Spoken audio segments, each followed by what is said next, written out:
हरे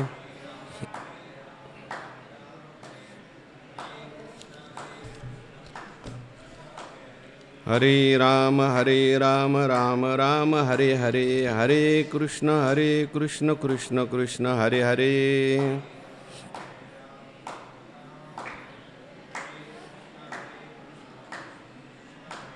हरे राम राम राम हरे हरे, हरे कृष्ण कृष्ण कृष्ण हरे हरे।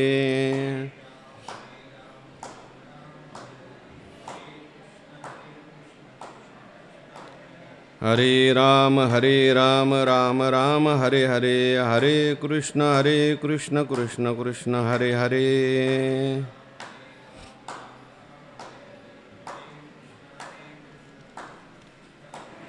हरे राम राम राम हरे हरे, हरे कृष्ण कृष्ण कृष्ण हरे हरे।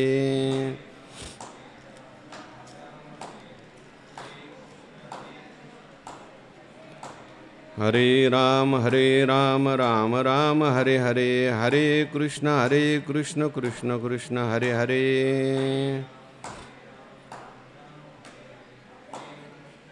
पुंडलिक वरद हरी विठ्ठल श्री ज्ञानदेव तुकाराम माऊली ज्ञानेश्वर महाराज की जय। जगद्गुरु तुकाराम महाराज की जय।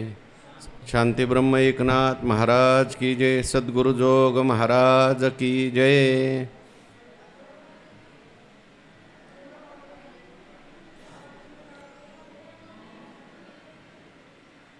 अनन्याश्चिंतयन्तो माम ये जनाः पर्युपासते तेषां नित्याभियुक्तानां योगक्षेमं वहाम्यहम।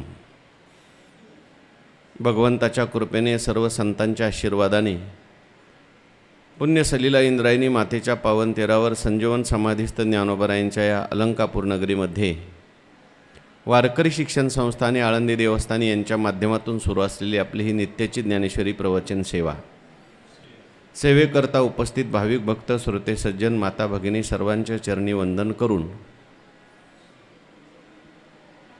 आपण सर्वांनी मिळून ही चिंतन सेवा करायची आहे। भगवान श्रीकृष्ण परमात्मा अर्जुनाचं निमित्त करून दिव्य असा गीतेचा उपदेश करतात। ज्ञानेश्वर महाराजांनी त्याच्यावर सुंदर असं चिंतन ज्ञानेश्वरीमध्ये केलेलं आहे। 9व्या अध्यायाचा आपला विचार सुरू आहे। भगवंतांनी या 9व्या अध्यायामध्ये अनन्य भक्तांचं वर्णन केलेलं आहे। अनन्य भक्तांच्या संबंधाने आपण काय काय करतो हे भगवान परमात्मा या ठिकाणी सांगतात। आपली जबाबदारी, आपलं आश्वासन, आपली भक्ताच्या संबंधी असलेली प्रेम भावना भगवंतांनी इथे प्रगट केलेली आहे।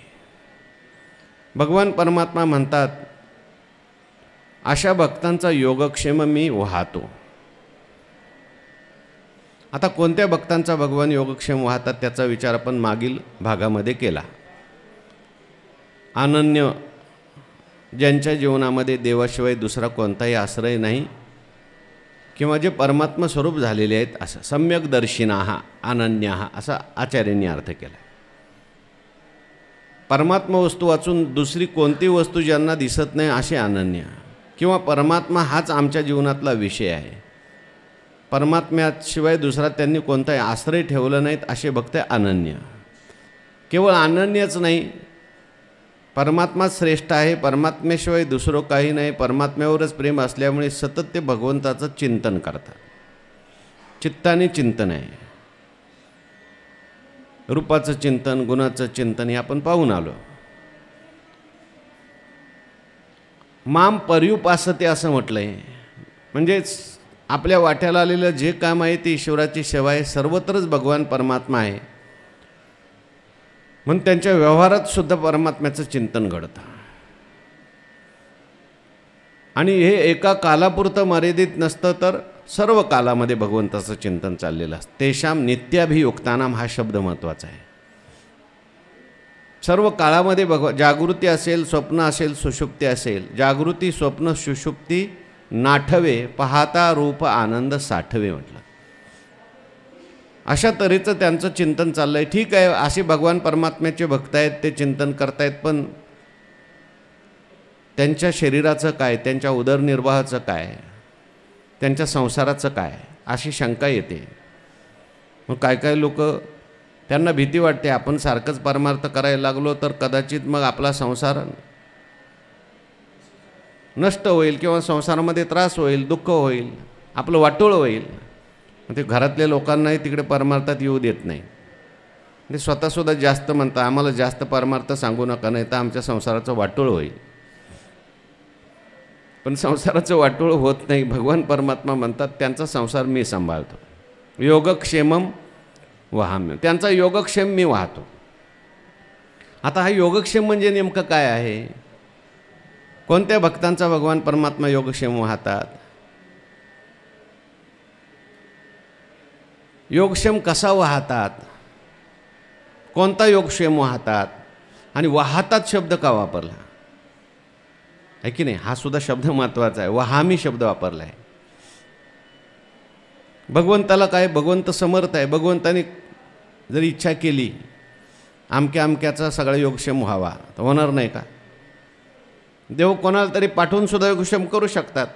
एखाद्याला बुद्धी दिली, जा आमक्याला जाऊन मदत कर, आमक्याला जाऊन धन दे. देवाला व्हायची गरज काय?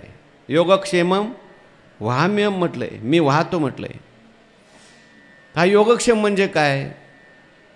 योग शब्दाचा अर्थ काय आहे?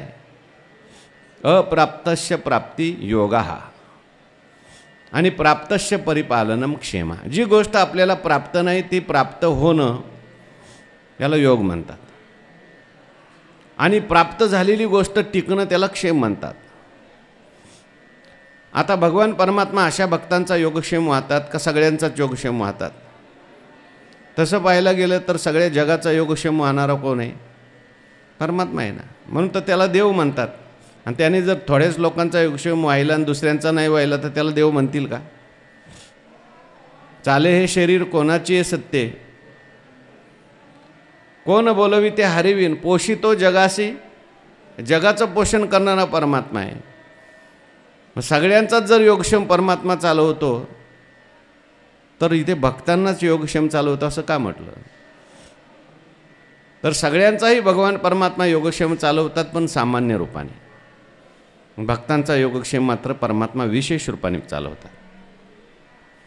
मग देवावर वैषम्य आणि नैर्गुण्य दोष येतील ना? नाही का? कारण सामान्य लोक भगवंताकडे जातच नाही म्हणून त्यांचा विशेष योगक्षेम चालवण्याचा प्रश्नच येत नाही. ते भक्ती करत नाहीत. आणि जे भक्ती करतात त्यांचा मात्र योगक्षेम जबाबदारी भगवंतावर येते. योगक्षेमामध्ये सुद्धा दोन प्रकार आहेत, एक लौकिक योगक्षेम आणि एक परमार्थिक योगक्षेम. लौकिक योगक्षेम म्हणजे काय? या शरीराला जे अन्न लागतं, वस्त्र लागतं, निवारा लागतो किंवा आणखीन लौकिकातल्या काही गोष्टी घरात लागतात. वास्तविक पाहता जे भक्त असतात ते आपला योगक्षेमाचा भार देवावर टाकत नाहीत. आपल्या वाट्याला आलेलं ते काम करत राहतात. तुका म्हणे जीव भाव देवा पायी ठेवून येते काही न मागते. तुकाराम महाराजांच्या घरी जरी थोडीशी गरिबी होती तरीसुद्धा तुकाराम महाराजांनी देवाला कधी काही मागितलं का? तुझं वाचून काही व्हावे ऐसे नको माझ्या जीवे. उलट तुकाराम महाराज म्हणतात, तुका म्हणे करी फकीराचे परी रात्रंदिवस हारी येईल वाचे. स्वतःला नको म्हणतात, देवा मला हे देऊ नकोस, मला द्रव्य देऊ नकोस. काल आपण पाहून आलो तुकाराम महाराजांना एवढं शिवाजी महाराजांनी द्रव्य आणलं, दिवट्या छत्री घोडे हे तो बऱ्यात न पडे. पुढं त्या भंगाचं प्रमाण पुढचं, दिवट्या छत्री घोडे हे तो बऱ्यात न पडे. दिवट्या आहेत, छत्री आहे, घोडे हे सगळं आलं आहे. काय दिला ठेवा आम्हा विठ्ठलची व्हावा, नावडी जे चित्तात तेची होशी पुरविता. तुमचे येर वित्त धन हे तो ते मज मृत्तिके समान. कारण तुकाराम महाराजांना आता येथे पंढरी राया मज गोविसी कासया. पुढे मानदंब चेष्टा हे तो शुकराची विष्ठा. तुका म्हणे देवा माझी सोडवण्यात दिवट्यान छत्रीन घोड्यान आलीत तुकाराम महाराज देवाचा धावा करायला लागला, देवा लवकर सोडव. आपण केलं असता का? आपण म्हणलं असतं बरं झालं देवा एवढं पाठवलं मला. पण तुकाराम महाराजांना माहिती आहे की ह्याच्या सगळ्यामध्ये हे सगळं देव देतोय, पण हे मला त्याच्यापासून दूर करण्याकरता देतोय, माझं नामस्मरण थांबेल. म्हणून लौकिक योगक्षेमाचा भार बहुतेक तुकाराम महाराजसारखे संत देवावर टाकत नाही, त्याचा विचारही करत नाही.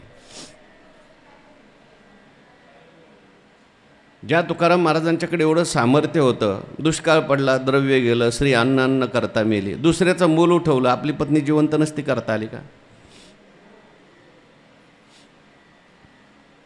पण तुकाराम महाराजांनी ते केलं नाही. उलट माझ्या मुखावाटा नयो हे वचन, माझ्या मुखातून देवा कधी असं वचन येऊ देऊ नको कोणाला मुलगा व्हावा आणि कोणाला द्रव्य व्हावं, असं तुकाराम महाराजांचं म्हणणं आहे. म्हणून लौकिक योगक्षेमाचा विचार संत एवढा करत नाहीत. जे आपल्या त्या ठिकाणी प्रारब्धाने प्राप्त झालेलं आहे, वाट्याला आलेलं आहे, ते काम करतात. प्रारब्धाने प्राप्त आलेले देवाची सेवा म्हणून ते करतात, ते भोगतात. आणि हे सगळं करत असताना परमात्म्याचं चिंतन मात्र ते करतात. प्रल्हादींचं स्तुतीमध्ये असं आलं, या प्रीतिरविवेकानाम विशेषु अनपायिनी त्वाम अनुस्मरता सामे हृदयान माप सरपतो. विषयी लोकांचे विषयाच्या ठिकाणी जसं प्रेम असतं देवा, तसं माझं तुझ्या ठिकाणी पाहिजे.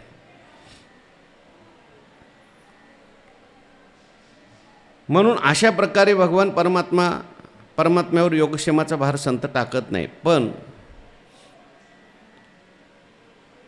देवाची हे सतत भक्ती करत असल्यामुळे त्यांच्या सेवेचं ऋण भगवंतावर होतं.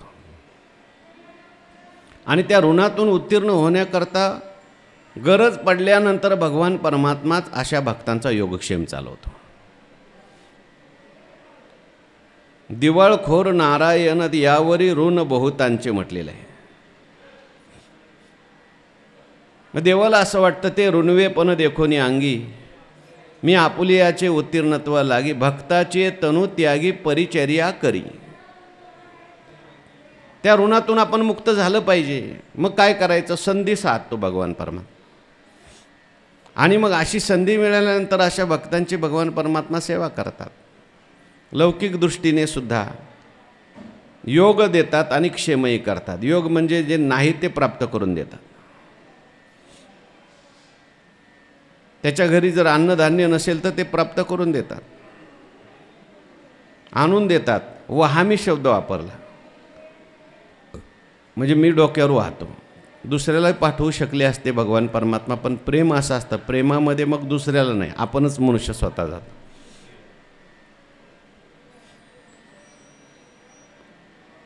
भगवंताला त्या सेवा करण्यात आनंद वाटतो. संतांचे सुख झाले या देवा म्हणून सेवा करी त्यांची, तेथे माझा काय कोण तो विचार. साठविला राहे हृदय संपष्टी बाहेर दाखोटी मूर्ती उभा. भक्त समागमे सर्व भावे हरी न सांगता करी सर्व काम. भगवान परमात्मा ते कामही करतात. हां, ते चोखा मेळा जे आहेत ते पंढरपूरला गेले आणि घरी बाळंतपण करण्याकरता कोण आलं? वहिनी उघडादार हाका मारी. चोखोबाची बहीण झाला शारंगधर, वहिनी उघडादार हाका मारी. कोणत्या कोणत्या भक्ताची काय काय कामं केली. उंच नीच काही नेने भगवंत तिष्ठे भाव भक्ती देखोन्या. दासी पुत्र कन्या विदुराची भक्षी सेवाच आहे. दैत्या घरी रक्षी प्रल्हादाशी सेवा आहे. चर्म रंगू लागे रोहिदासा संगे. रोहिदास नावाचे भक्त होते, तिथे भगवान परमात्मा चांबडं रंगवायचं काम करायचे. आता चांबडं पवित्र आहे का? अपवित्र आहे. पण प्रेमापुढे काही चालत नाही. पवित्र अपवित्र काय न म्हणे उच्चिष्टात्वा थोडे, तुका म्हणे भक्ती पुढे. कबीराचे मागे शेले विनी. कबीरांनी पुढं शेला विनायचा तर मागं शेला धरायचं काम कोण करायचं? भगवान परमात्मा. पुढे आता हे जाऊ द्या, ही तर चांगली सेवा होती, पण सज्जन कसाया विकू लागे मांस. सज्जन नावाचा कसाई होता. आपण मांस पाहिलं तरी आपल्याला किळस येते. आणि तिथे विकायला कोण बसले? भगवान परमात्मा. माळ्या सावत्यास खुरपू लागे, सावत्या महाराजांना खुरपू लागले. नरहरी सोनारांना ते फुंकणी फुंकू लागत होते. चोखा मेळाबरोबर ढोरं उडायची कामं केली. नामदेव महाराजांच्या सेवा करणारे असलेल्या जनाबाई त्यांना शेण वेचू लागायचं, गोवऱ्या थापू लागायचं. त्यानंतर दळण दळू लागायचं. जनी जाय पाणी अशी, मागे धावे ऋषिकेशी. पाव भिजो नेदी हात, माथा घागरी वाहात. धुने धुवनी आणि मने नामयाची जणी. धुनसुद्धा देवाने म्हणला. योगक्षेमम वहाम्यम, ते वहामी शब्द वापरला आहे. ते महाभारतावर एक टीकाकार आहेत, त्यांचं नाव आहे अर्जुन मिश्र. ते महाभारतावर टीका लिहित होते आणि हा श्लोक आला. त्यांना हा शब्द वहामी शब्द थोडा खटकला. ते म्हणले देवाला व्हायची काय गरज आहे, ददामी शब्द असला पाहिजे. मग त्याने वहामी शब्द जो होता गीतेमध्ये त्याच्यावर पिवळा रंग लावला आणि तिथं असं ददामी लिहिलं, लाल पेलाने ददामी. कारण देवाला व्हायची काय गरज आहे म्हटले. देवाकडे एवढे सेवक आहेत, सगळे देव त्याच्या अधीन आहेत, सगळी लोक त्याच्या अधीन आहेत. ददामी असलं पाहिजे. वहामी कशा करता लिहिलं देवाने. त्यांनी ते तसं केलं आणि आंघोळीला गेले. आंघोळीला गेल्यानंतर 2-3 दिवस झालं त्यांच्या घरी, 2 दिवस झाले त्यांच्या घरी कोणी काय आणूनच दिलं नव्हतं. आज आपल्याला स्वयंपाक बनवायला काहीच नाही. पत्नी चिंता करत होती काय करायचं. पती काय कोणाला मागत नव्हते. यदृच्छा लाभ संतुष्ट. ते आंघोळीला गेले. देवाला काळजी पडली आता यांचं चूल आज दुपारी पेटणार नाही. देवाने काय केलं, एक हारा घेतला. त्या हाऱ्यामध्ये सगळे भोजनाचे पदार्थ आणि तो सगळा हारा एक लहान मुलाचं रूप घेतलं आणि तो हारा घेऊन भगवान परमात्मा त्यांच्या घरी पंडिताच्या घरी आले. कोण आपण म्हणजे मला महाराजांनीच पाठवलं, पंडितांनी पाठवलं आहे भोजनाची व्यवस्था करण्याकरता. ते हारा खाली घेतला. ती पंडिताची पत्नी होती, तिला आनंद झाला. काय का होईना यांनी व्यवस्था केली. पण ते मुलाकडे पाहिलं, गोरा गोमटा मुलगा, सुंदर मुलगा, आणि त्याच्या गालावर हळद लावलेली दिसली, थोडं लाल लाल झालेलं दिसलं. बाळा एवढं तू आमचं काम केलं, जेवण घेऊन आलं, पण तुझ्या चेहऱ्यावर ही हळद कशी काय लागली, लागलं का काय तुला. म्हटले लागलं नाही, तुमच्या मालकानीच मारलं आहे म्हणते. तुमच्या मालकानी, माझ्या मालकानी मारलं. म्हणजे का मारलं बघा, विचारा म्हणे त्यांना का मारलं. तो निघून गेला मुलगा. आता ही जी पत्नी होती ती वाटच बघत होती. एक तर हे काय काम करत नाहीत म्हणे, सारखं देवाचं भजन करतात. दुसरे लोक आपल्याला घरी आणून देतात आणि त्या लोकांना मारतात. आल्याच रागवली. म्हटली तुम्हाला काही कळतं का म्हणे. एवढासा लहानसा मुलगा, गोजीरवाना मुलगा, आणि खुशाल तुम्ही त्याच्या थोबाडात मारली. मी कधी मारली, कोणाला मारली. अहो तो मुलगा सगळं जेवण घेऊन आपल्याला आला होता. जेवण घेऊन मुलगा, आणि मी तर काय कोणाला पाठवलं नाही म्हटले.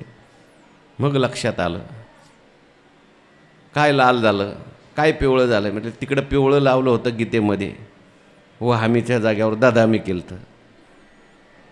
परत ते खोडलं आणि वहामी केलं. डोक्यावर भगवान परमात्मा घेऊन येऊ शकतो. म्हणून योगक्षेमम वहाम्यहम. पण हा योगक्षेम जो आहे हा लौकिक योगक्षेम आहे. आणि असा लौकिक योगक्षेम शक्यतो साधू संत भगवंतावर टाकतच नाही. असलेलं सगळं जे आहे तुकाराम महाराजांनी बुडवून टाकलं. आणि भगवान परमात्मा सुद्धा भक्तांचा योगक्षेम चालवतो. लौकिक योगक्षेम तो कामापुरता चालवतो. त्याला भजन करायला विक्षेप होणार नाही तेवढंच देतो. अनेक आपल्याला कथा, तुकाराम महाराजांच्या चरित्रात सुद्धा भगवंतांनी अनेक कामं केली. श्राद्ध होतं तर श्राद्धाची सामुग्री आणून दिली. तुकाराम महाराज मिरच्या विकायला त्या कोकणात जायचे आणि मग लोक यायचे. आता तुकाराम महाराजांचा भोळा स्वभाव, पाव किलो मिरच्या द्या म्हणायचं. पाव किलो दिल्या की लोक म्हणायचे अजून थोड्या 2 वरती टाका. 2 टाकले की म्हणा 4 टाका. महाराज टाकायचे. पुढं पुढं तुकाराम महाराज म्हणजे तुमच्या हाताने काय घ्यायचं ते घ्या. काय काय लोक उधार मागायला लागले. एका माणसाने एक पोतच नेलं उधार आणि गेले सगळे निघून. पण देवाला काळजी पडली. आता तुकाराम महाराज घरी गेल्यानंतर जिजाबाई रागवतील, पैसे तर घेऊन गेले पाहिजेत. म्हणून एका सेवकाचं रूप घेतलं. मी म्हटले तुकाराम शेठ वाणी त्यांचा मी सेवक आहे. ज्याने ज्याने मिरच्या फुकट उधार आणल्या त्याने पैसे द्या. ते म्हटले आम्ही किती आणल्या तुला कसं काय माहिती. आता देवाला सगळं माहिती. तू पाव किलो उधार आणल्या, तू 1 किलो उधार आणल्या. आणि एक ज्याच्याकडे पोतं होतं त्याला सांगितलं तू पोतं आणलंय बरं का. तो म्हटला तुझा मालक काय बोलत नाही तू कशाला. म्हटली मालकानेच मला पाठवलेलं आहे. आमचे मालक साधे आहेत, भोळे आहेत, पण दिल्याशिवाय मी जाणार नाही. तो एक हट होता. तो म्हटला नाही देणार. काय करतोय. देवाने एक दावं आणलं. म्हटलं तर तुझ्याच घरासमोर हे दावं अडकवतो आणि पैसे नाही दिले म्हणून फाशी घेतो म्हणे मी, सगळ्या लोकांना जमा करून. तुकाराम चरित्रात आलं, मैपती महाराजांनी लिहिले. कशा करता योगक्षेम त्यांचे जाणे जड भारी वाट दावी करी धरोनिया. पण हा लौकिक योगक्षेम आहे. खरा योगक्षेम जर कोणता असेल तर तो परमार्थिक योगक्षेम भगवान परमात्मा चालवतात. लौकिक योगक्षेमाची चिंता भक्त करत नाहीत, संत करत नाहीत. भगवान परमात्मा योगक्षेम चालवतो. म्हणजे कोणता योगक्षेम चालवतो तर परमार्थिक योगक्षेम चालवतो. परमार्थिक योगक्षेम म्हणजे काय. योग म्हणजे अप्राप्ताची प्राप्ती आणि क्षेम म्हणजे प्राप्ताचं रक्षण. म्हणजे लौकिक दृष्टीने सुद्धा भगवान योग देतो. योग देतो म्हणजे जे प्राप्त नाही ते प्राप्त करून देतो. आणि क्षेम म्हणजे जे प्राप्त आहे त्याचं रक्षणही करतो. क्षेमाचं राहिलं आपलं. योग येणं सोपं आहे पण क्षेम होणं कठीण आहे. कठीण योगा होणी क्षेम ओ कविता होय श्रम असं म्हटलं. योग येतो बऱ्याच वेळेला पण क्षेम होत नसतो. काही गोष्टी आपल्याला मिळतात पण टिकतात का. टिकत नाही. ते देव आणि दानवाने समुद्राचं मंथन केलं. ज्ञानोबारायांनी वर्णन केलं आहे क्षेमा. किंवा नहुष राजाचं उदाहरण दिलं ज्ञानोबारायांनी. नहुष स्वर्गाधिपती झाला परी रहाटे भांबावला तो भुजंगत्व पावला नेणं शिकाय. स्वर्गात गेला, इंद्र झाला, टिकलं का. का टिकलं नाही. मोठं पदसुद्धा सांभाळता यावं लागतं ना. पुण्य होतं पण तिथं दुर्बुद्धी सुचली आणि इंद्रपत्नी मला मिळाली पाहिजे म्हणू लागला. ऋषीचं वाहन केलं. ऋषींच्या डोक्यावर त्या ठिकाणी पालखी लावली. शाप दिला त्यांनी, साप होशील. साप झाला. म्हणजे मिळालं पण टिकलं नाही. बऱ्याच लोकांना मिळतं पण टिकवता येत नाही. म्हणून भगवान परमात्मा अशा भक्तांचं अप्राप्ताची प्राप्ती करून देतो आणि प्राप्त झालंय ते टिकवतो सुद्धा. क्षेम कोणाकोणाचा केला. अनेक लोकांचा केला. लौकिक दृष्टीने क्षेम सांगतोय मी. अनेक भक्तांचं रक्षण केलं आहे. काय रक्षण केलेल्याचे अनेक प्रमाण संतांनी देवानी संतांचं रक्षण केलं आहे.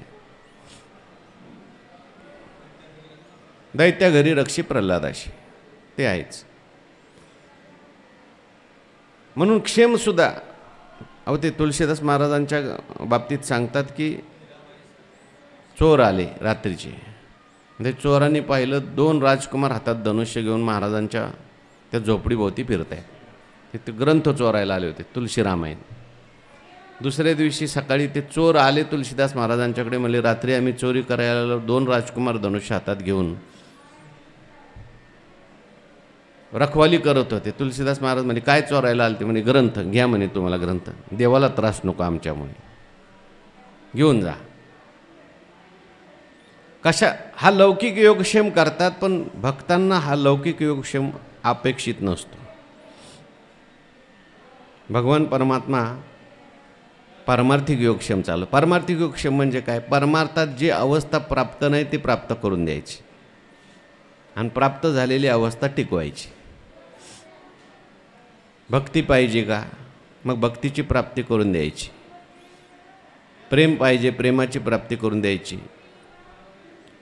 वैराग्य पाहिजे असेल तर वैराग्याची प्राप्ती करून द्यायची आणि मग ते वैराग्य प्राप्त करून देण्याकरता भगवान परमात्मा कधी कधी भक्ताच्या जीवनामध्ये दुःखाचे प्रसंग आणतात. सगळं गेलं, दुष्काळ पडला, द्रव्य गेलं, स्त्री अन्नान्न करता मेली, पण हा योग आहे का हे सुखाचा प्रसंग आहे का दुःख आहे? तसं पाहायला गेलं देवाची कृपा आहे का अवकृपा आहे? वैराग्य आणायचं होतं म्हणून केलं, म्हणून योगच आहे. आपल्याला लौकिक दृष्टीने वाटेल देवाने माझा क्षेम चालवला नाही, योग चालवला नाही, पण पारमार्थिक योगक्षेम चालवायचा आहे. देव जास्त भर कशावर देतो? पारमार्थिक योगक्षेमावर का लौकिक योगक्षेमावर देतो? पारमार्थिक योगक्षेमावर देतो. कदाचित तुमच्या जीवनामध्ये वैराग्य निर्माण करायचं असेल, सगळं घालवून देईल. आपल्याला वाटेल लौकिक दृष्टीने अहो त्यांचं सगळं गेलं आणि ते परमार्थ करतात. गेलं आहे ना, ते तीच कृपा झाली, त्याच्यावर योग आलेला आहे. देव भक्ता लागे करून येदी संसार, अंगे वारावार करून ठेवी. देवाचा स्वभाव करावे वाटोळे, आपण वेगळे होऊन येदी. देवाची ते खून आला ज्याच्या घरात, त्याचे पडी चिरा संसाराशी. म्हणून योगक्षेम चालवतात भगवान परमात्मा. म्हणजे काय? पारमार्थिक अवस्था जी प्राप्त व्हायला पाहिजे ती प्राप्त करून देतात. पण नुसती अवस्था प्राप्त होऊन चालत नाही, प्राप्त झालेली अवस्था पुढे टिकली पाहिजे. ती अवस्था टिकण्याकरता सुद्धा भगवान परमात्मा प्रयत्न करतात. अंतकाळाच्या वेळेस नामस्मरण घडलं पाहिजे म्हणून भगवान परमात्मा मी आपुल्याचे या कैवारे, भक्ताचे तनु त्या परिचर्या करी, देह वैकल्याचा वारा, झने लागेल या सुकुमारा, म्हणून आत्मबोधाचा पांजिरा सुयेत आहे. ते आपण 8व्या अध्यायात पाहून आलो. मी त्याला सुलभ होतो. भीष्माचार्यांना भगवंत आपलं चिंतन घडावं म्हणून स्वतः भगवान परमात्मा भीष्माचार्याकडे गेले. दुःख दिलं काय काय भक्तांना, पण चिंतन घडावं म्हणून दिलंय. म्हणून भगवान परमात्मा त्या ठिकाणी अशा भक्तांच्या जीवनामध्ये पारमार्थिक योगक्षेम करण्याकरता अप्राप्ताची प्राप्ती करून देतात आणि प्राप्त आहे त्याचं रक्षणही करतात.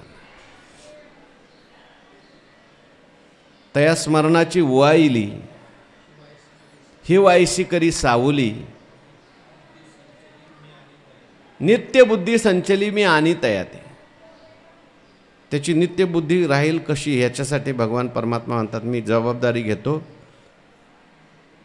आणि म्हणून पारमार्थिक योगक्षेम सतत त्याला माझं चिंतन घडलं पाहिजे, हा परमार्थिक योगक्षेम आहे.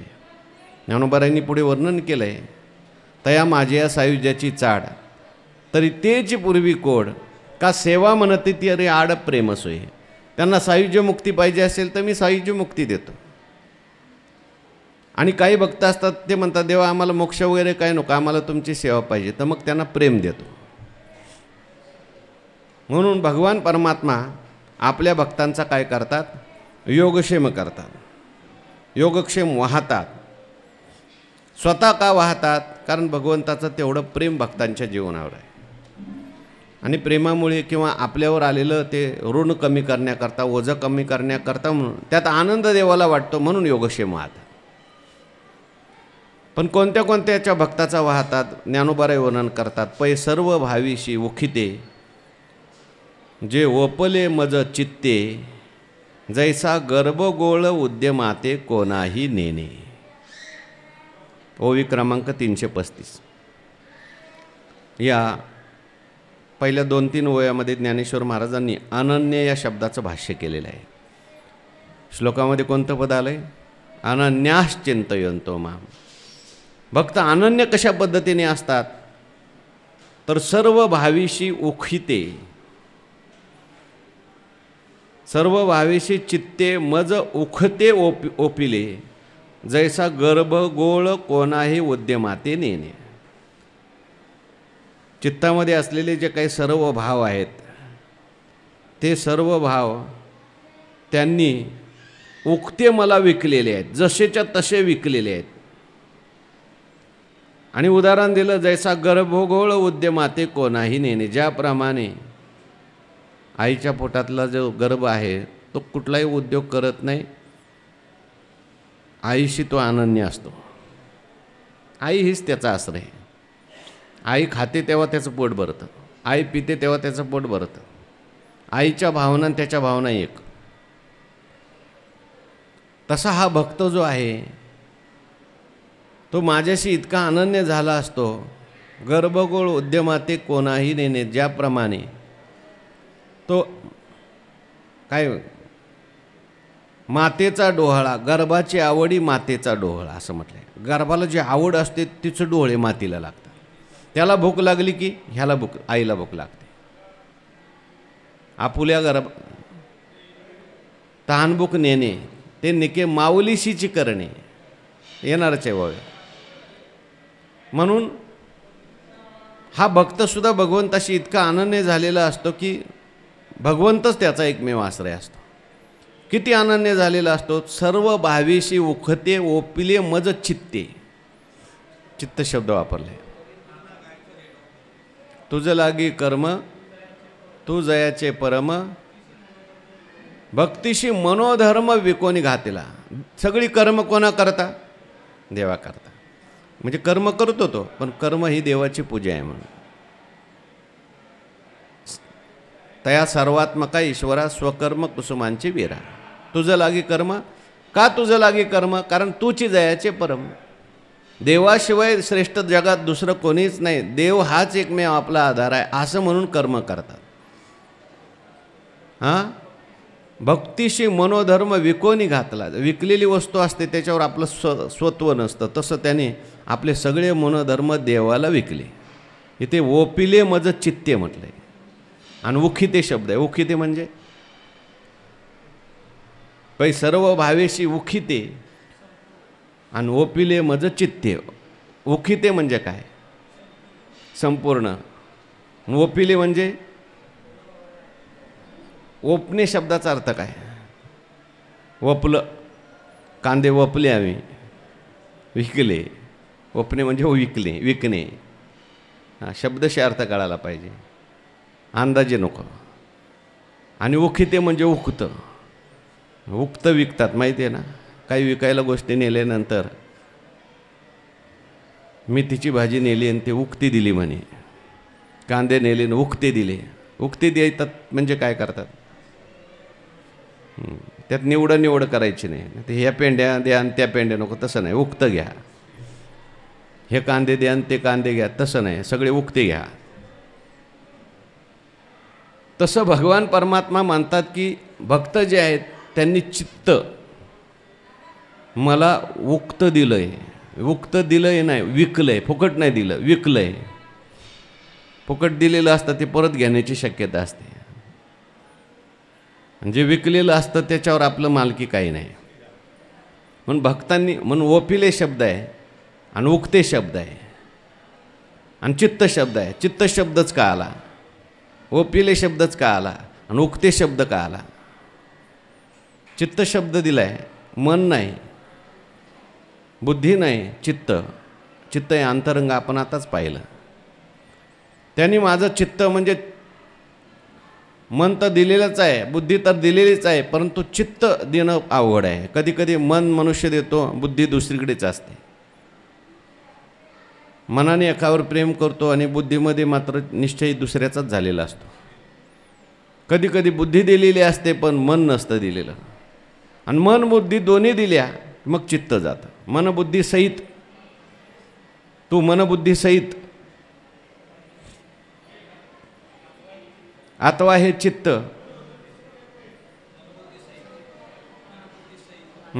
माझ्या ठाई आचुंबित न सक्षी देऊ. तरी ते अभ्यास सांगितला पुढं. आणि त्याच्या अगोदर तू मन हे मीची करी, माझ्या भजनी प्रेम धरी, सर्वत्र नमस्कारी. पुढे मन दिल्यानंतर बुद्धी आणि बुद्धी दिल्यानंतर मग चित्त आहे. चित्त ओपलं म्हणतात, विकलं. आणि सर्व भावेशी. सर्व भावेशी शब्दाचा अर्थ चित्तामध्ये असलेले सगळ्या प्रकारचे भाव. चित्तामध्ये अनेक प्रकारचे भाव निर्माण होतात. कोणते कोणते भाव आहेत? भाव शब्दाचा अर्थ काय? वृत्ती. चांगल्या वृत्ती आहेत, वाईट वृत्ती आहेत. वैराग्य, ज्ञान. प्रेमात सुद्धा अनेक भाव आहे. वात्सल्य भाव, सख्य भाव, दास्य भाव,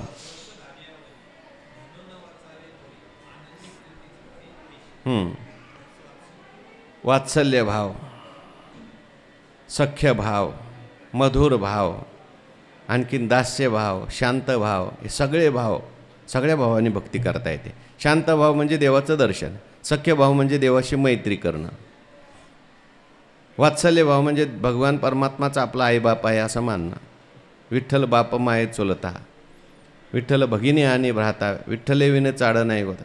सख्य भाव म्हणजे देव आपला मित्र आहे असं मानणं, मधुर भाव भगवान परमात्मा आपला पती आहे असं मानणं, प्रिय आहे असं मानणं. सर्व भावेशी उखिते. आता उखिते म्हणजे त्यात निवड नाही बरं का. काही असे भाव असतात, काम, क्रोध, लोभ, हे सुद्धा भाव आहेत. जसं त्या भाजीच्या पेंडीत काही किडलेले सडलेल्या पेंड्यासुद्धा असतात, पानं असतात, कांद्यात काही सडलेले कांदे असतात. सगळं उक्त दिलं म्हणल्यानंतर आता आमच्याकडं काहीच नाही, सडलेलं किडलेलं तुम्हालाच. तसं भगवंताला भक्त जे आहेत ते काही ठेवत नाहीत. ही वृत्ती ठेवली आणि ती वृत्ती दिली असं आहे का? सगळ्या वृत्ती. हो,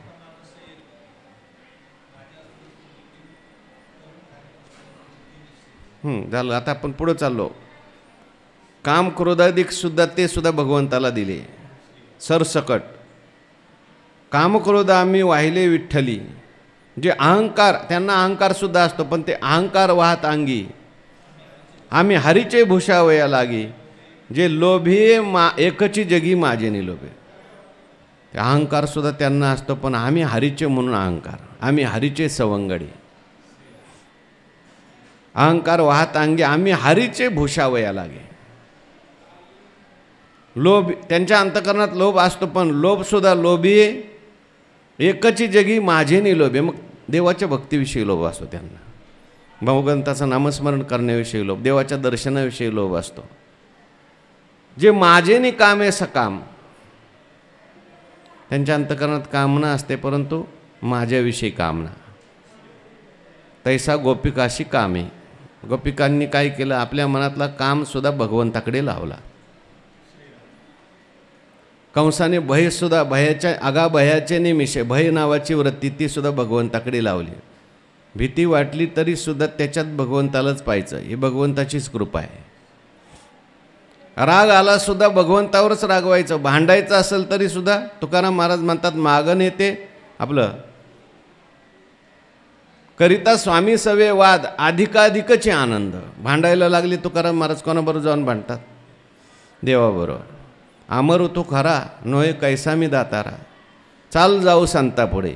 देवा तू अमर आहेस आणि मी काय अमर नाही का? तुझं नाव जरी नाही तरी माझे दाव काही, तुझे रूप जरी नाही तरी माझे दाव काही. साच तू लटका तैसा मीही म्हणेतो का. तू जसा खरान खोटा आहे तसा मी सुद्धा आहे. जनाबाई भांडतात.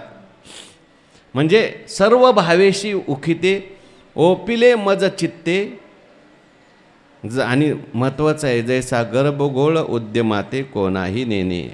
उद्योग, आईच्या पोटातील मूल आईखेरीज दुसऱ्या कोणत्याही व्यवहाराला जाणत नाही. परमात्म्याखेरीज इतर देह भरणादी व्यवहाराला सुद्धा जाणत नाहीत. काहीच भक्त जे असतात फक्त परमात्म्याचं चिंतन करत राहतात. तो आईच्या पोटातला गोळा आहे ना, गर्भ, तो काय करतो? काहीच करत नाही. पण तो आईशी अनन्य आहे. आई दिल ते खातो, आई दिल ते पितो, आईशीच अनन्य. आईचाच एकमेव त्याला आश्रय आहे पोटातल्या मुलाला. तसे माझे जे भक्त आहेत, आपल्या वाट्याला आलेलं कर्म ईश्वराची सेवा म्हणून करत राहतात आणि हे सगळं परमात्म्याची लीला आहे, परमात्मा सर्व काही करतोय असं मानून राहतात. म्हणून गर्भगोळ उद्यमाते कोणाही नाही, तैसा मी वाचोनी काही, अनिक गोमटेची नाही, मजची नाव पाही जिनेया ठेवली. आणखीन थोडासा विचार आहे, पुढील प्रवचनात पाहू. पुंडलिक वरद हरी विठ्ठल श्री ज्ञानदेव तुकाराम माऊली ज्ञानेश्वर महाराज की जय. विठ्ठल विठ्ठल विठ्ठल विठ्ठल विठ्ठल. पुंडलिक वरद हरी विठ्ठल श्री ज्ञानदेव तुकाराम सद्गुरु जोग महाराज की जय.